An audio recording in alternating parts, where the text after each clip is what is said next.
Hello' guys, পনীৰৰ recipe এটা লৈ আহিছোঁ। আশা কৰিছোঁ আপোনালোকে ভাল পাব।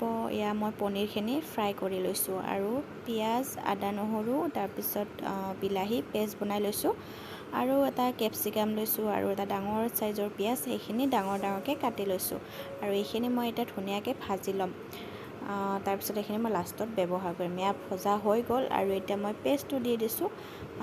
সেইটো কেৰাহীতে দিছোঁ তেলখিনি তেলত। তাৰপিছত এইখিনি মই ভালকৈ ভাজি ল'ব লাগিব গোন্ধটো যোৱালৈকে। তাৰপিছত ইয়াতে মই অকণমান আদা নহৰু আৰু দি দিছোঁ।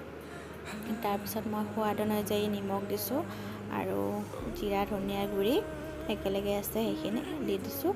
তাৰপিছত ৰেড চিলি পাউডাৰ দিছোঁ অকণমান, বেছি মছলা নিদিওঁ, মানে অকণেই দিছোঁ। তাৰপিছত মই দিম এইখিনি মিক্স মছলা কিবা কিবি আছে, ঘৰতে বনোৱা হয় আৰু সেইখিনি দিছোঁ।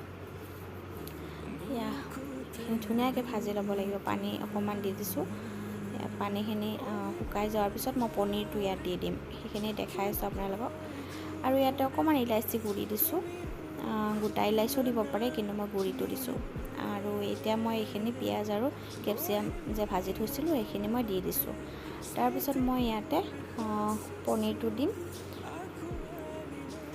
ইয়াতে অকণমান আৰু পানী দিছোঁ। পানীখিনি জোখত পানী দিম বাৰু, এতিয়া অকণমান দি দিছোঁ আৰু এতিয়া পনীৰটো দি দিছোঁ। পনীৰটো ভাজিয়ে থৈ দিছোঁ, সেইকাৰণে বেছি দেৰি নালাগে।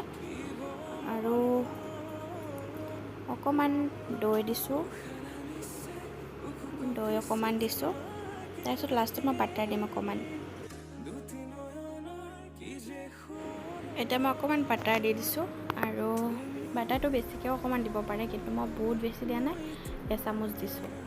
আৰু এয়া আমাৰ পনীৰ বাটাৰ মছলা হৈ গ'ল। বাটাৰটো কম হৈছে বাৰু, বেছি খালে বেছি দিব পাৰে। এয়া হৈ গ'ল, কিন্তু খাবলৈ বহুত টেষ্টি হৈছে। আপোনালোকে এনেকৈ ট্ৰাই কৰিছে যদি ক'বচোন, আৰু যদি নাই কৰা কৰিব।